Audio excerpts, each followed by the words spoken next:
Good morning, Zach. Here's your machine, the Breville Barista Express in black. As you saw in the photos, it's in decent condition. Obviously, it's a used machine, so you do expect some scratches on the front. A few nicks here in the back, not sure how those happened. Here's the tamper, it's got some chips on it, probably from being dropped. But other than that, the machine is actually in good condition. I've opened it up last night, did the service, so that's testing the machine at full pressure, tightening one of the connectors, doing both cleaning and descale cycles. Everything seems to be fine. And in this video, I will be testing all the features, obviously, grinding, brewing and steaming as I make my morning latte, so you can have that peace of mind. So the machine has been on for about 5-10 minutes. It's warm, but my cup isn't warm. I usually like to run a blank shot. So I'll grab my coffee mug, put it underneath and press the double. That's going to give me a double quantity of water to heat up the machine, heat up the portafilter as well.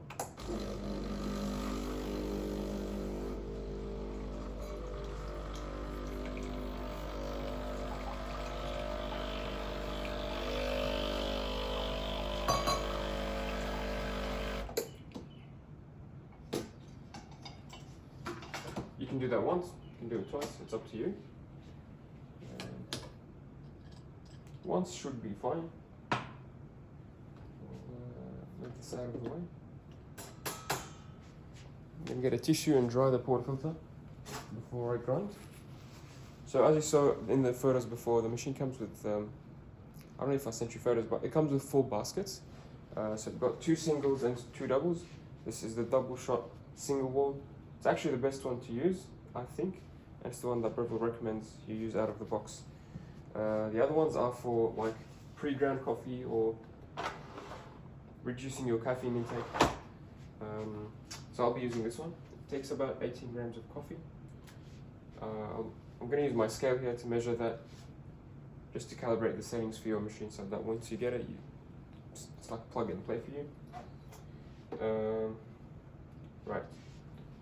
And I've just recently opened this bag of beans. It's the Coles beans. I don't usually use Coles. I usually go for Aldi. That's the only supermarket bean I prefer.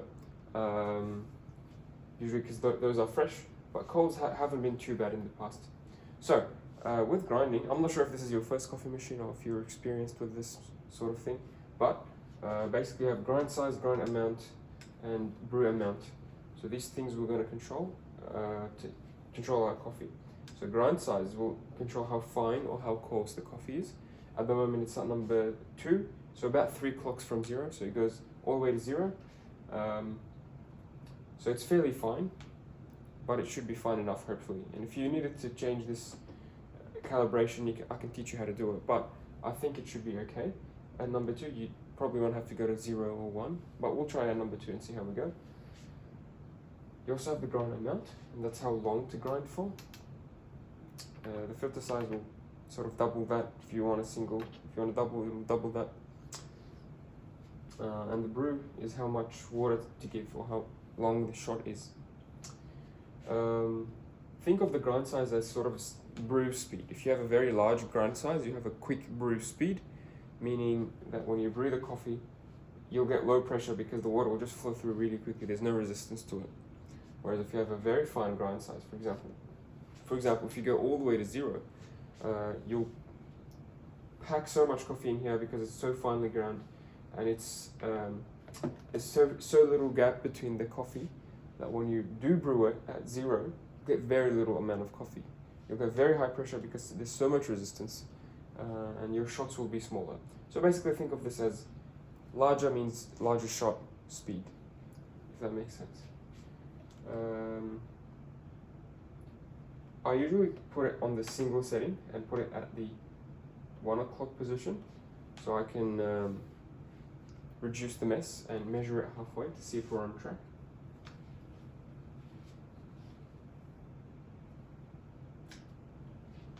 So I'll put it on 12 and on single, and let's see what we get.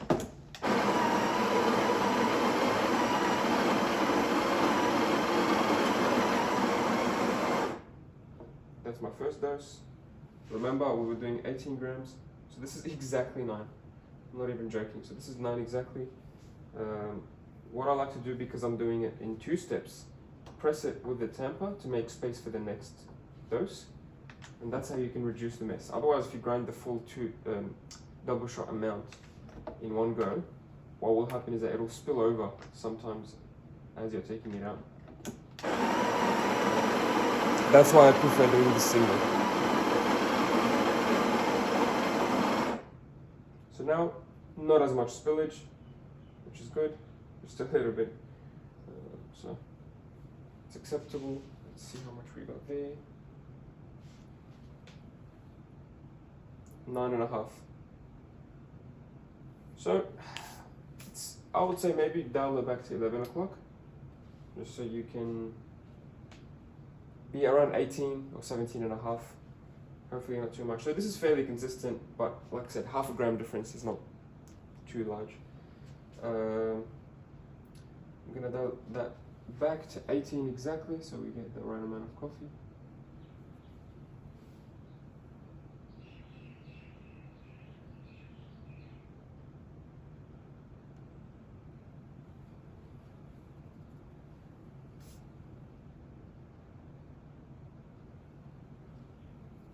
There we go.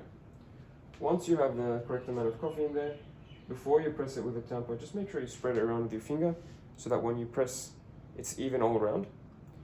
If you press it with most of the coffee in the middle, if it's like a little mountain, what will happen is that the middle part of the puck or the coffee will be very dense and the sides will be loose.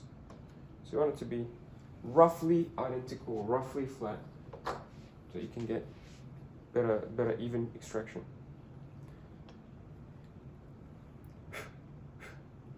So make sure you tamp nice and firmly, and you'll see that the silver part on the tamper here disappears when you have the correct amount of coffee. So you have the correct amount of coffee in there, you press it down, and the silver part disappears. So this is like a little trick that Breville puts on their tampers to tell you how much to grind.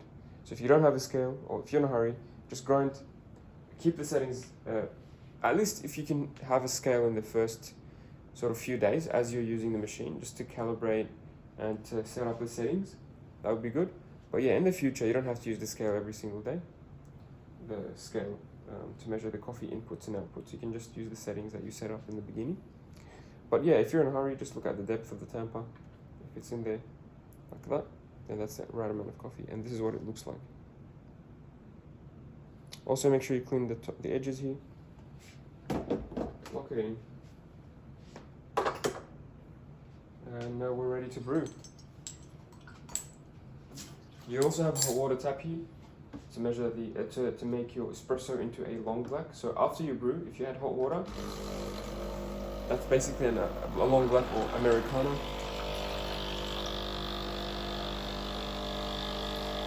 You can use it for brewing tea bags, etc. Now I'm just gonna add some sugar to my coffee.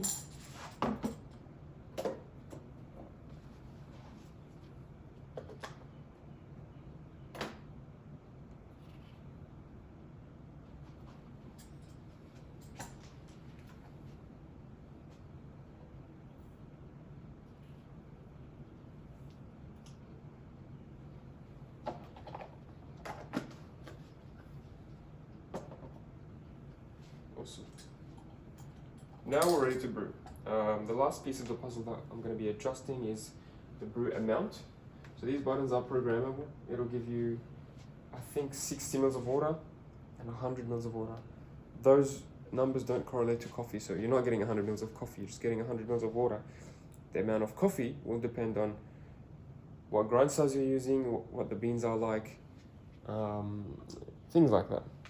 How much coffee you pack in there. So it'll all depend. So that's why I recommend you get a scale and set up everything so that it's consistent for you in the future. But anyway, I'll set it up for you to give you the correct amount of coffee. With espresso, usually the recipe is a 2-to-1 ratio. So for every gram you use in here, so we used 18, we want to get double of that, so that's 36. We want 36 grams. The other thing to note is You want that to happen in about 25 seconds. You know, I would say 20 to 30 seconds. But let's say 25 seconds for ease of explanation. So in 25 seconds, I want to get coffee at a 36 gram dose. If I get the 36 grams very quickly in 10 seconds or 15 seconds, as you remember, that's usually because of a very large grind size. So if the grind size is large, I'll get my 36 gram dose very quickly. If my grind size is very fine, what will happen is the machine will struggle to push the coffee, and my dose, my 36 gram dose, will probably take 40, 50 seconds to come out. So you want it to be there in the middle at 25 seconds. Hopefully we can get that number now, but if it's very off, if it's way off, I'll probably do it again. But let's see. To program the button, you only do this in the first time, obviously. So you press program and then the button you want to program.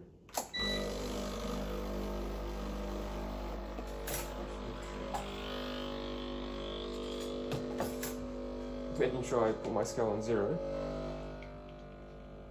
Oh, that looks very good. So we're getting about full pressure, 1 o'clock at the end of the gray zone. Nice symmetrical flow. And we're 25 seconds in. I'll let it go for the full 30 seconds. It looks really good.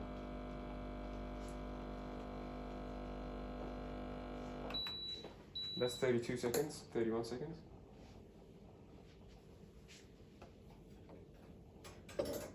Can't believe we got it in the first try. So we got 36.6 grams. So let me just show you.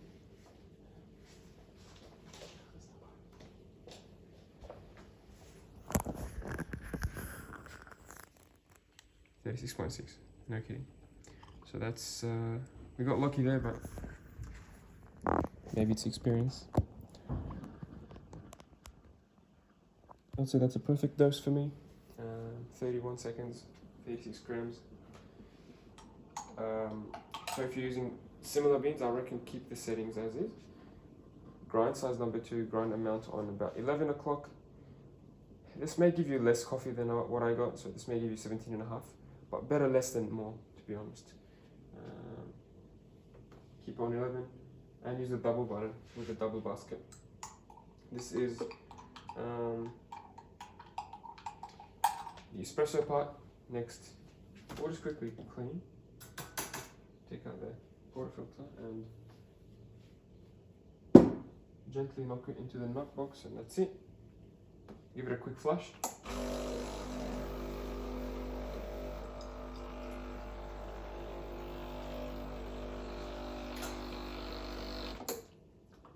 So the flush will clean the shower screen, it'll clean the porta filter in one go.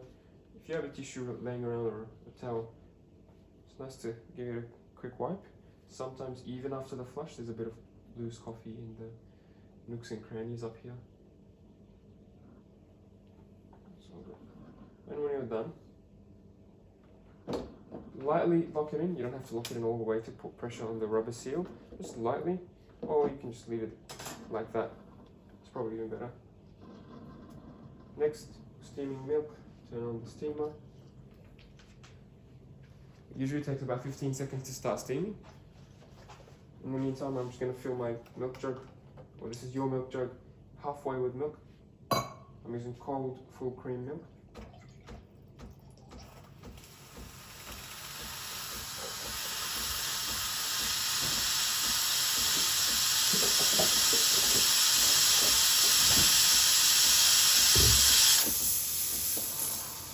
There we go.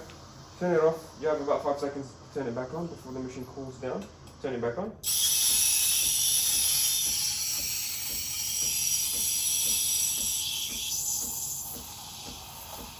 You want to learn the technique if you haven't before. So it's basically putting the wand at an angle, spinning the milk in a vortex, and for the first 10 seconds or so, keep the tip of the wand close to the surface so that you hear this noise.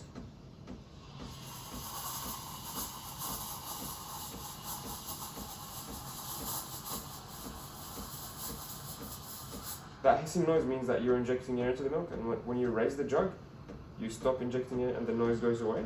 Now it's just spinning the milk without injecting it, and it's heating it up. When it's too hot to the touch, I will turn it off and then give the wand a quick purge.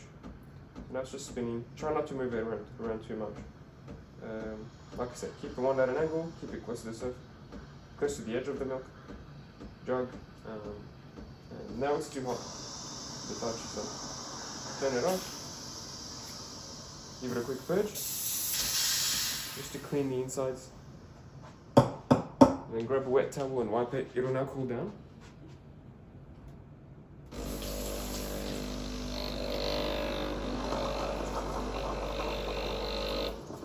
So once you see the buttons light up, that means you're ready to make another coffee.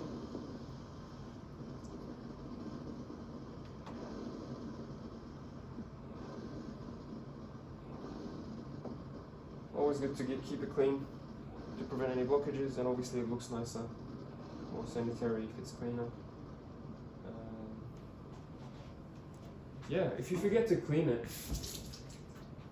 on the outside it's, I guess, more acceptable, but always purge it. If you forget to purge, you may wake up the next morning, turn on the steamer, nothing's coming out because the milk acted like sort of a plug. Then you have to like either soak it in hot water or get a pin and clean it up. So just prevent the issue before it happens, and that's better than the cure.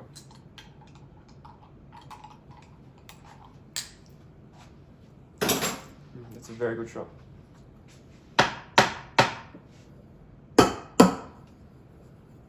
We may have frothed the milk a bit too much, meaning that the foam is a bit too thick. So I kept it in there for maybe 15 seconds, injecting air, so maybe that's why. It's always hard to do a video and speak at the same time and make the coffee.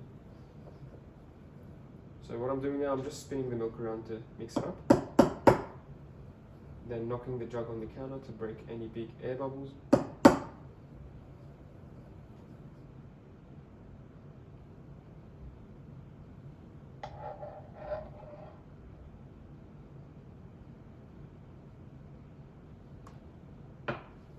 There we go. All done. I'm sure you can make better coffees with some practice. That's latte on the Barista Express. Hope you've enjoyed the video, if it's helped you at all. And hope you enjoyed the machine. Any questions, please don't hesitate. And I'll see you soon. Cheers, mate.